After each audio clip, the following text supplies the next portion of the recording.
You're recognized for 5 minutes.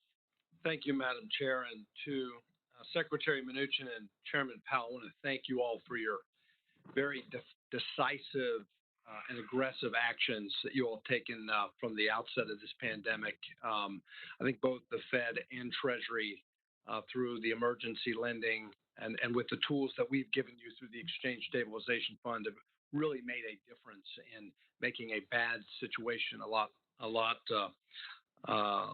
less bad given the circumstances. So thank you for your actions. And as an example of the agility that you've shown, Secretary, let me thank you in particular for responding favorably to a letter that Representative Hill and I sent to you about streamlining and making less bureaucratic the loan forgiveness application under the PPP program. That was tremendously helpful for both borrowers and lenders, cutting that red tape. The easy form is very welcome, and appreciated the fact that you were responsive to that. Let me ask you a follow-up question about commercial real estate. We've had a couple of questions from Mr. Sherman, Mr. Posey. This is a problem we have not addressed yet. And I'm hearing from many commercial property owners and borrowers in my district across the country, especially hoteliers, where occupancy rates remain very, very low. Shopping center owners, retail clearly has not recovered. Other businesses significantly disrupted by the pandemic. I think we're going to see, without intervention, a wave of foreclosures and defaults.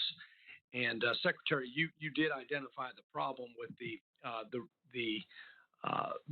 inflexibility of these servicing agreements. But I think you mentioned that we might need additional legislation to allow hoteliers to hire back workers. That's really not the issue. The issue is debt.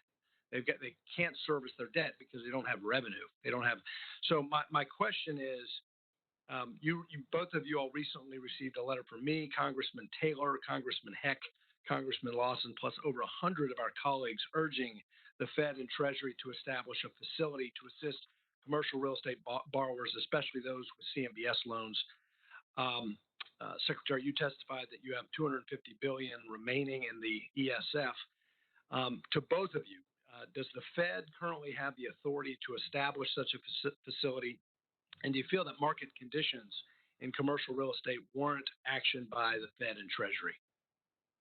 Well, let me just appreciate and thank you for your letter. This is a large challenge. So we have, working with the Fed, we have not yet figured out a way to set up a facility. So it's not out of a lack of interest or a lack of desire.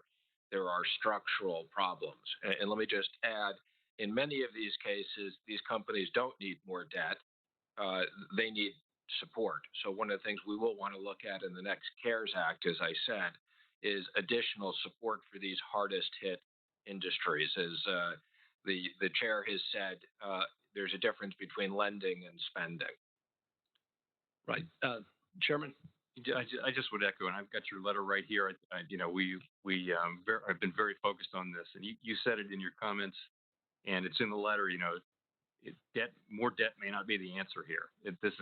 Debt doesn't solve every problem. You've got people who can't currently service debt. You've got these inflexible arrangements. So there's a serious problem here that needs to get fixed, and we're racking our brains to see how it could be something we could do by lending. But that's really what we can do, is create more debt. Yeah, so, I would encourage you to consider, in some cases, the covenants against additional indebtedness may be too restrictive that these owners could take on additional debt to get them through this period of time. But I look forward to working with you, whatever the answer is.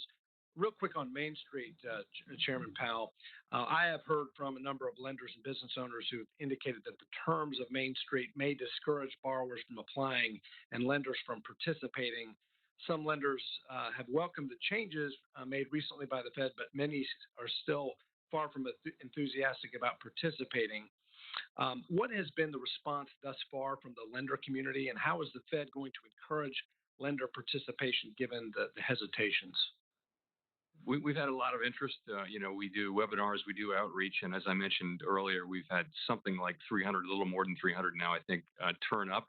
What the banks tell us is, though, that it's sort of a mixed thing. They're not getting a ton of interest from borrowers, and many of them say that they expect that'll change, over the course as over the course of the next few months, they do expect that demand from borrowers will increase. And I'll just echo that we continue to be open to playing with the formula and making adjustments going forward. My time has expired, but the reason why Main Street doesn't work for commercial real estate is that EBITDA limitation, as you know. But thank you. I yield back.